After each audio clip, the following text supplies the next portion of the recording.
Basic concept कि percentage होता क्या है। बिल्कुल बेसिक्स टू एडवांस लेकर हम परसेंटेज को चलेंगे। बस इस क्लास में ओनली बेसिक क्लास है, आपको समझना है कि परसेंटेज होता क्या है।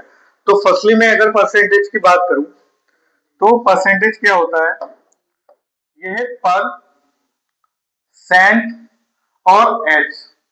जो सेंट है वो एक फ्रेंच वर्ड है जिसका मतलब होता है 100 के रिस्पेक्ट में किसी भी चीज की वैल्यू कैलकुलेट करना। अगर 100 के रिस्पेक्ट में हम किसी भी इंडिविजुअल थिंग्स की वैल्यू कैलकुलेट कर रहे हैं तो हम बोलेंगे हम उसकी प्रतिशतता या परसेंटेज निकाल रहे हैं। हर चीज अपने आप में, दुनिया में जितने भी यूनिवर्स में चीजें मौजूद हैं अपने आप में या तो इंडिविजुअल थिंग्स 1 है या परसेंटेज में 100% है। ये जो 10 है वो अपने आप में कितना है 100%, या ये डिजिटल बोर्ड है वो अपने आप में क्या है 100%, और इंडिविजुअल थिंग्स में क्या है 1 है। कोई भी परसेंट हो, कोई भी परसेंट है, कोई भी परसेंटेज है, उसको अगर मुझे फ्रैक्शन में कन्वर्ट करना है तो उसका फॉर्मूला होता है percentage multiply 1/100 is equal to fraction. Hindi में इसको बोलेंगे किसी भी प्रतिशतता को अगर हमें फ्रैक्शन भिन्न में बदलना है तो उसको मल्टीप्लाई करेंगे 1/100 से, तो हमें मिल जाएगी कोई भी फ्रैक्शन यानी भिन्न। अगर मैं किसी भी फ्रैक्शन में मल्टीप्लाई करूं 100 से तो मुझे मिल जाएगी परसेंटेज। किसी भी भिन्न की अगर मैं मल्टीप्लाई करूं 100 से तो मुझे क्या मिल जाएगी प्रतिशतता। तो ये होता है बेसिक कंसेप्ट परसेंटेज का। कैसे कि कोई भी भिन्न है, जैसे 1/2 एक फ्रैक्शन है, 1/2 एक फ्रैक्शन है और मुझे इसे प्रतिशतता में बदलना है तो मुझे क्या करना पड़ेगा मल्टीप्लाई बाई 100, और 100 को 2 से कैंसिल आउट हो जाएगा 50 टाइम्स, तो मुझे प्रतिशतता मिली 50%। तो कहने का मतलब 1/2 की जो परसेंटेज वैल्यू होती है वो कितनी होती है 50%। सपोज दैट मेरे पास 50% एक परसेंटेज होती और मुझे इसे कन्वर्ट करना होता फ्रैक्शन में, तो हम कैसे करते हैं 50% मल्टीप्लाई 1/100 और 50 से 100 2 टाइम्स गया तो इसकी फ्रैक्शन वैल्यू आ जाती 1/2। ठीक है, तो जितनी भी यूनिवर्स में थिंग्स होती हैं, इंडिविजुअल थिंग्स की मैं बात कर रहा हूं, वो अपने आप में 100% होती है और फ्रैक्शन में वो 1 यूनिट होती है। अब एक सवाल मेरा आपसे है, फ्रैक्शन और रेशनल नंबर या परिमेय संख्या में डिफरेंस क्या होता है? क्योंकि दोनों को ही हम P/Q की फॉर्म में लिख सकते हैं, P/Q की फॉर्म में लिखा जा सकता है रेशनल नंबर, सिंपल सवाल है बिल्कुल, और T/Q की फॉर्म में लिखा जा सकता है क्या फ्रैक्शन यानी भिन्न। ये है परिमेय संख्या और ये है फ्रैक्शन यानी भिन्न। अब जो P/Q की फॉर्म में दोनों को लिखा जा सकता है, बट इसमें बेसिक सा थोड़ा सा डिफरेंस इतना होता है कि फ्रैक्शन कभी भी नेगेटिव नहीं होते, कभी आपने देखे नहीं होंगे, कभी भी नेगेटिव नहीं होते हैं, जबकि रेशनल नंबर और जो परिमेय संख्या होती है वो नेगेटिव भी हो सकते हैं, पॉजिटिव भी हो सकते हैं, कुछ भी इसमें हो सकता है। बट फ्रैक्शन को आपने कभी नहीं देखा होगा कि वो -1/2 कोई फ्रैक्शन है या रेशनल नंबर है, तो ऐसा बेसिक सा डिफरेंस होता है। अब मैं परसेंटेज पे आता हूँ, तो हम यहाँ पर आते हैं एक बार, ये है आपका सिलेबस, ये आपका सिलेबस है जो आर एस अग्रवाल की बुक हो, एस डी शर्मा की बुक हो, या कोई भी दुनिया में जितनी मैथ्स की बुक है, अर्थमेटिक की मैं बात कर रहा हूँ, तो सब में percentage, ratio, proportion, partnership, average, time and work, alligation, mixture, profit and loss, SI and CI, boat and stream, और ना जाने कुछ लिख नहीं रहे हैं यहाँ पे, तो ये सब टॉपिक हैं। तो मेरा कहने का मतलब है ये कोई भी टॉपिक अर्थमेटिक के हिसाब से नहीं है, मतलब है तो यूनिट्स के हिसाब से, बुक के हिसाब से है, बट ये जो अर्थमेटिक हम पढ़ते हैं ये हमारी अरिथमेटिक है। हमारी क्यों है ये? क्योंकि 6 क्लास से हम इसे पढ़ते आ रहे हैं। तो इसका सेम फंडा, सेम लॉजिक ये है कि अगर मैं आपको एक वर्ड्स में बताऊं कि this is the building of arithmetic, अगर ये बिल्डिंग है अरिथमेटिक की, ये बिल्डिंग है किसकी है? अरिथमेटिक की। अरिथमेटिक की बिल्डिंग है ये, और अंकगणित की ये बिल्डिंग है अंकगणित। सही है, जिसकी लाल वाली पीली वाली किताब होती है उसकी अंगणित है। ठीक है, R S Agarwal, S G Sharma, बहुत बुकें आपने देखी होंगी। तो अगर ये बिल्डिंग है अर्थमेटिक की, तो there are only two pillars. ये जो पिलर है वो है परसेंटेज, और सेकंड जो पिलर है वो है रेशियो, और जो इसका बेस है वो है कैलकुलेशन।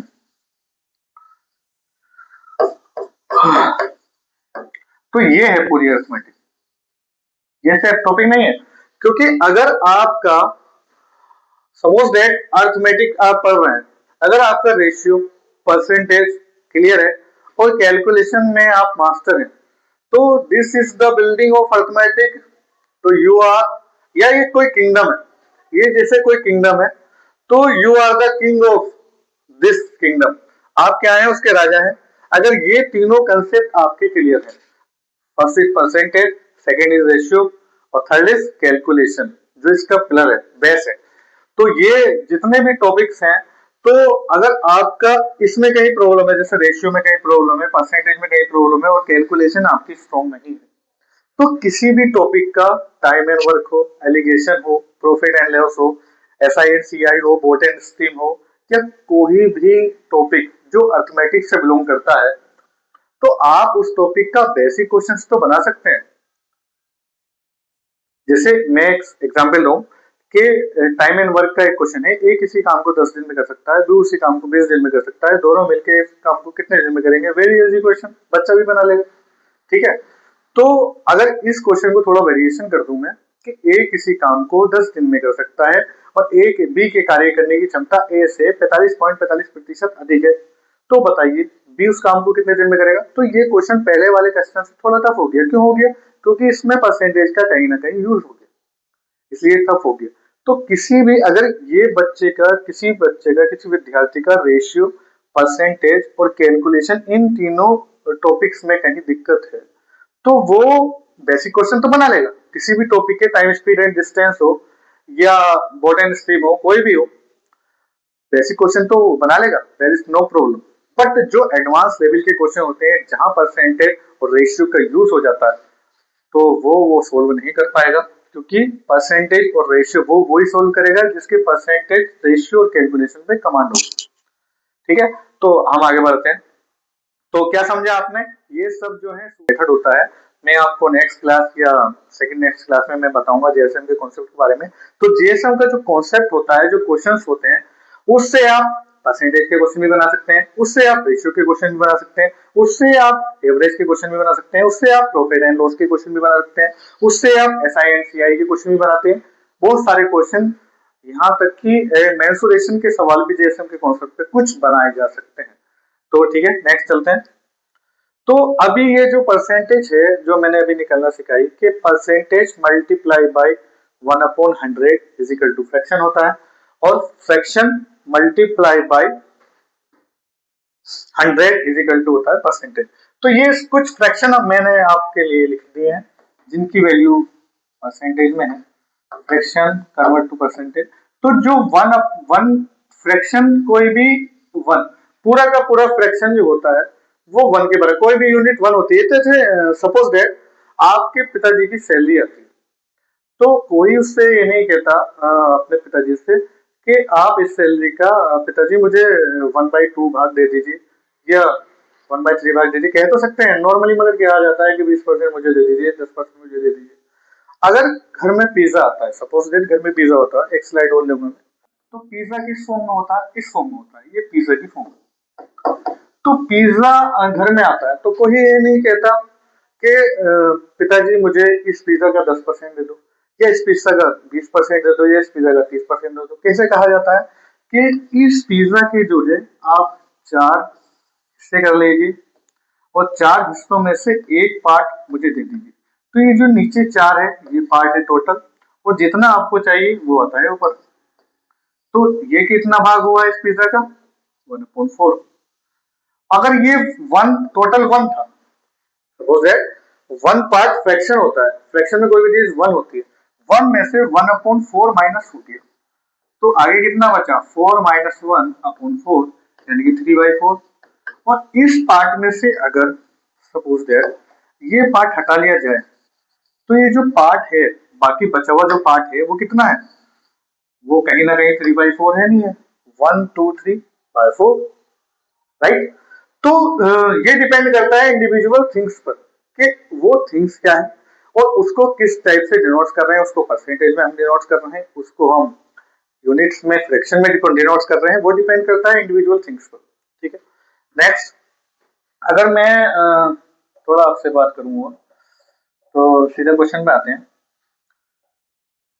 क्वेश्चन ले लेते हैं, मैंने स्लाइड सेट करी है आपके लिए। जैसे ये पहले मैं फ्रैक्शन पे रहता हूँ, तो ये सब फ्रैक्शन है। तो ये वन फ्रैक्शन की वैल्यू जो होती है वो 100% के बराबर होती है, सबको पता है। 1/2 की परसेंटेज वैल्यू जो होती है वो 50% होती है। 1/3 की परसेंटेज वैल्यू जो होती है 1/3% के बराबर होती है, और इसे आगे सोल्व करते हैं तो 33.33% के बराबर हो जाती है। 1/4 की जो परसेंटेज वैल्यू होती है वो 25 होती है। 1/5 की जो परसेंटेज वैल्यू होती है वो 20% होती है।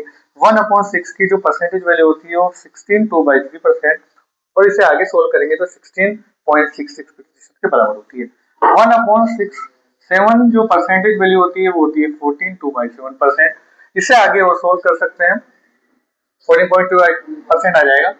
और जो 1/8% की वैल्यू होती है वो 12/2% के बराबर होती है, उसकी वैल्यू 1/8 होल 1/3% के बराबर होती है।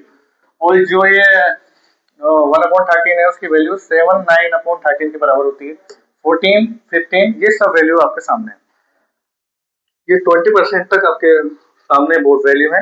तो इसको लर्न करना है, लर्न ऐसे नहीं करना है इसको घोल के पीना है, खाना है, रखना है कि 1/, कल को बैठ जाऊं मैं लेके और याद करूं उसे 1/9 ले लेता हूँ। 1/8 की वैल्यू मुझे पता है कि 12.5% होती है, मुझे पता है, ठीक है, या मैंने लिख ली या पढ़ ली मैंने, ठीक है। उसके बाद अगर सपोज दैट आपको क्या करना है, आपके दोनों साइड 2 से मल्टीप्लाई करनी है। दोनों साइड जब 2 से मल्टीप्लाई करेंगे तो ये हो जाएगा 2/8 और ये हो जाएगा 25%। तो मुझे यहाँ से पता चलेगा कि 1/4 की जो वैल्यू होती है वो 25% होती है, जिसको ऑलरेडी हम पढ़ चुके हैं। फिर इस वैल्यू की 3 से मल्टीप्लाई करनी है और इधर भी 3 से मल्टीप्लाई करनी है, तो ये हो जाएगा 3/8। और इसकी जब 3 से मल्टीप्लाई करेंगे 3 5 जा 15,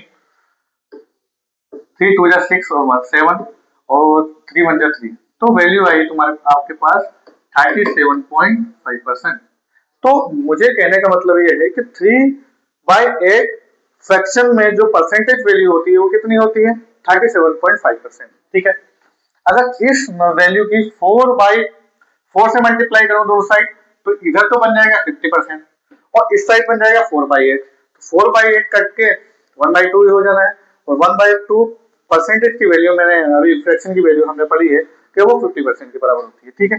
अगर इस साइड में 5 से मल्टीप्लाई करूं और 12.5 में भी 5 से मल्टीप्लाई करूं तो वैल्यू मुझे मिलेगी 5/8 की, जो होती है इस साइड करेंगे तो 62.5% आपका आंसर आ जाएगा, सही। अगर इसकी 6 से मल्टीप्लाई करूंगा तो कटने के बाद ये फिर 3/4 हो जाना है, और 3/4 की वैल्यू हमें पता है 75% होती है। अगर इस वैल्यू की मल्टीप्लाई मैं 7 से करूं तो ये 7/8 होगा, और उस साइड अगर 7 से मल्टीप्लाई करूं तो 87.5% आएगा। तो मुझे पता चल जाता है यहाँ से कि 7/8 की जो परसेंटेज वैल्यू होती है वो कितनी होती है 87.5%, ठीक है। अब सीधा चलते हैं क्वेश्चंस पर कि क्वेश्चंस होते कैसे हैं। ये फ्रैक्शन वैल्यू आपको याद नहीं करनी, आपको ये वर्क करना है कि 1/8 की सर आपने बता दी कि 12.5% होती है, तो आप 2/8 की निकालें। मैंने फॉर एग्जाम्पल तो सब परसेंटेज की बात थी। If 20% of a number is 120 and then find the 120% of the number। अच्छा, उसने कहा किसी भी नंबर का, अगर मैं सबसे पहले तो बेसिक से बता देते हैं बेसिक क्या हो सकता है इस क्वेश्चन का। तो अगर मैंने माना वो नंबर x है, उसने कहा x का 20%, ये कह रहा है किसी संख्या का 20% 120 है, तो x का 20% जो है वो किसके बराबर है, वो 120 के बराबर है। तो x का मतलब मल्टीप्लाई 20% का मतलब 20/100, या वैल्यू वो पता होनी चाहिए कि 1/5 के बराबर होता है, इज इक्वल टू 120। अब x की जो वैल्यू आई वो आई 120, ये साइड मल्टीप्लाई में चला जाएगा 100 डिवाइड बाय 20, 0 से 0 कैंसिल आउट, 2 पंजे 10 और 12 पंजे होता है 60, यानी कि x की वैल्यू कितनी हुई 600। तो वो नंबर है 600। अब उसको क्वेश्चन में पूछा है तो उस संख्या का 120% क्या होगा, तो उस संख्या का 120% यानी कि 600 का 120% क्या होगा, 120% आप निकाल लो, डिवाइड बाई 100, 0 से 0 कैंसिल आउट हुआ और 12 छंग होते हैं 72, यानी कि 720। 720 आपका इस सवाल का आंसर है। ये तो था बेसिक से, ठीक है। अब इतना भी सब कुछ करने की जरूरत नहीं थी, अगर मैं थोड़ा दिमाग लगाता और थोड़ा मैं करता इस क्वेश्चन को, ये तो बेसिक से था। तो उसने बोला है, इतना सब कुछ भी करने की जरूरत नहीं थी। उसने बोला है कि जो 20% की वैल्यू है किसी नंबर के, वो 120% के बराबर है, बात खत्म, ठीक है। तो हर नंबर, हर इंडिविजुअल थिंग्स अपने आप में 100% होती है, मैंने ऑलरेडी शुरू में बता रखा है। तो वो नंबर भी अपना में 100% होगा, तो 100% की वैल्यू निकालने के लिए इसका कितना टाइम्स करना पड़ेगा, 5 टाइम्स। तो इस साइड भी आप 5 टाइम्स कर लीजिए, 12 पंजे 60, तो 100% वो नंबर क्या है, वो नंबर है 600। और इस नंबर का 120% निकालना है, तो 20% तो ऑलरेडी है, 20% ऑलरेडी है और 100% ये है, टोटल कर लीजिए 120%, जोड़ लीजिए इसको दोनों को, तो 120% की वैल्यू बनी 600 प्लस 120, यानी कि 720। 720 आपका इस सवाल का उत्तर आ गया, ठीक है। अब नेक्स्ट क्वेश्चन देखते हैं। नेक्स्ट क्वेश्चन ये है, किसी संख्या के 60% में से 60 घटाने पर परिणाम 60 आता है, तो उस संख्या का, किसी संख्या के 60% में से 60 घटाने पर परिणाम 60 आता है, तो उस संख्या क्या है। If 60 subtract of 60% of a number, then we get 60, find the number, ठीक है। आ जाइए, सवाल पढ़ लिया मैं कि किसी संख्या, मैंने वो संख्या x मान ली, बेसिक से देख लेते हैं।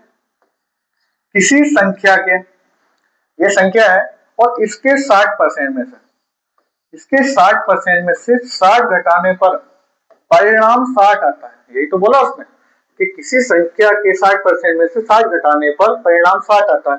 तो किसी संख्या ये, उसका 60% ये, और उसमें से 60 घटाने पर परिणाम 60 आता है, तो वे संख्या बताइए। तो x multiply 60 divide by 100 minus 60 is equal to 60। तो 0 से 0 कैंसिल आउट हुआ, 2 3 6 और 2 पंजे 10, तो 3x बाय 5, और ये जो माइनस की वैल्यू है उस साइड जो प्लस हो जाएगी, तो 60 प्लस 60 इज इक्वल टू होता है 120।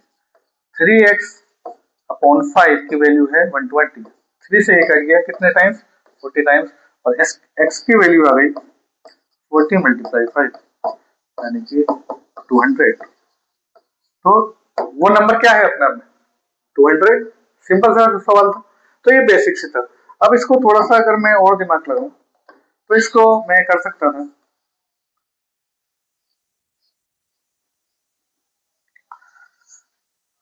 ठीक है।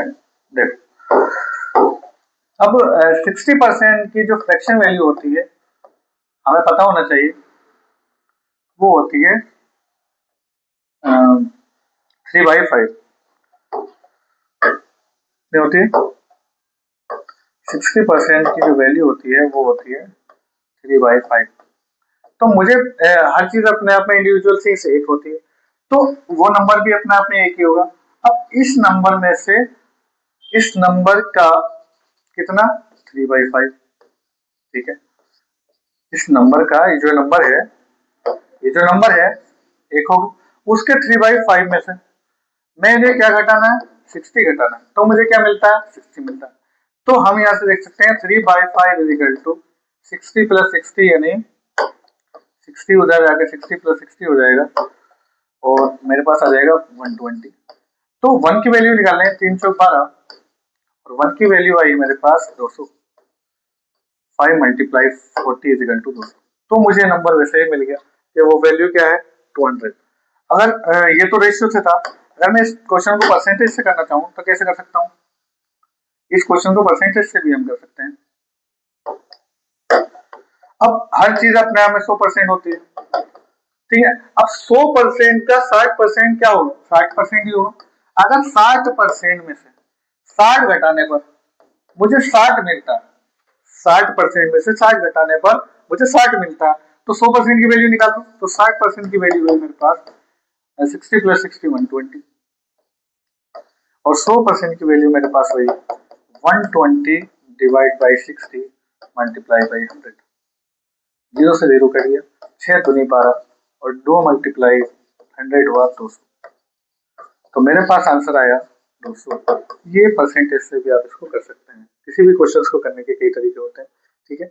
अब देखते हैं, अब ये जो क्वेश्चन नेक्स्ट है आपके सामने, ये क्वेश्चन आपके सामने है, गेहूं की प्रति किलोग्राम कीमत में 12/2% की वृद्धि हो जाती है। ये वृद्धि 5 रुपए के बराबर है। तो गेहूं की प्रति किलोग्राम प्रारंभिक कीमत में नई कीमत ज्ञात करें। Very simple question. जो 12% की वैल्यू होती है वो होती है 1/8। तो ये वृद्धि हो गई। सपोज दैट पहले जो था सामान 8 रुपए का था, तो अब 8 रुपए से 1 रुपए की वृद्धि हो गई, तो अब सामान कितने का है? 9 रुपए का है। तो ये जो वृद्धि है वो वृद्धि यहाँ पर दिख रही है मुझे 1, और जो 1 की वैल्यू है वो कितनी है? 5। तो पहले 8 रुपए की 8 चीजें मिलती थी, तो 8 पंजे 40। तो पहले का मूल्य क्या है? 40, और अब का वैल्यू क्या है? 9 पंजे 45। इसको इस टाइप से कर सकते हैं कि पहले जो कीमत थी गेहूं की प्रति किलोग्राम वो 40 रुपए किलो मिलते थे, अब कितने रुपए किलो मिलते हैं? अब ये जो क्वेश्चन है, ताजे फल में 68% पानी है और सूखे फल में 20% पानी है, तो 75 किलोग्राम ताजे फलों से कितने प्रतिशत सूखे फल बनाए जा सकते हैं? तो ये जो कॉन्सेप्ट है, जैसे हम आमी लेकर आते हैं बाजार से, 10 किलो आमी लेकर आए, उसको काटा हमने और छत पे नमक लगा के सुखाने के लिए रख दिया, तो जो वेपराइजेशन हो जाता है, और वेपराइजेशन जो होता है ओनली वाटर का होता है, पल्प का नहीं होता। तो पल्प कांस्टेंट रहता है दोनों ही जगह। तो देखते हैं वही कंसेप्ट है।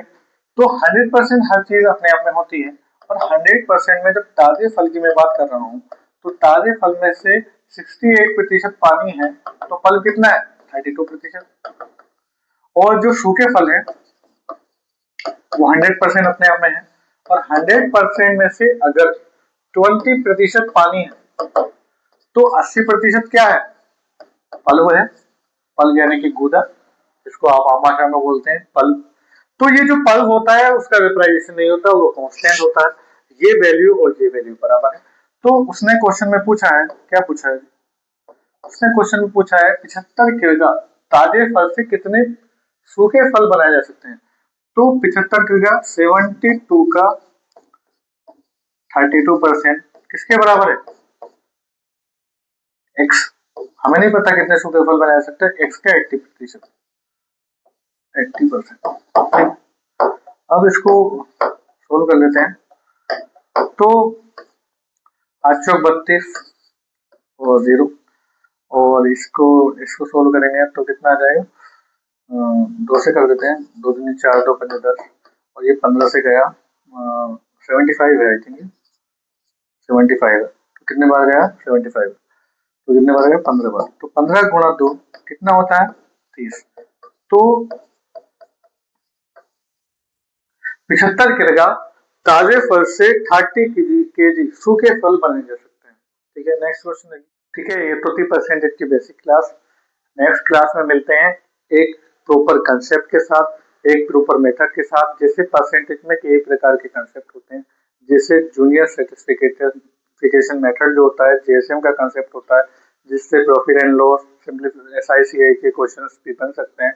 तो नेक्स्ट क्लास में मैं मिलता हूँ आपसे जेएसएम के साथ, उससे नेक्स्ट क्लास में मिलेंगे विरासत कंसेप्ट के साथ, उससे नेक्स्ट क्लास में मिलेंगे सक्सेसिव के कॉन्सेप्ट के साथ। तो डे बाय डे एक क्लास हम अपलोड करेंगे, तो आपको रेगुलर वॉच करना है उसको, क्लास को। तो परसेंटेज की नॉलेज आपको हाई लेवल की मिलेगी। जो आपने एक्सपेक्ट करते हैं उसी टाइप से यहाँ पर काम किया जाएगा। Thank you for watching.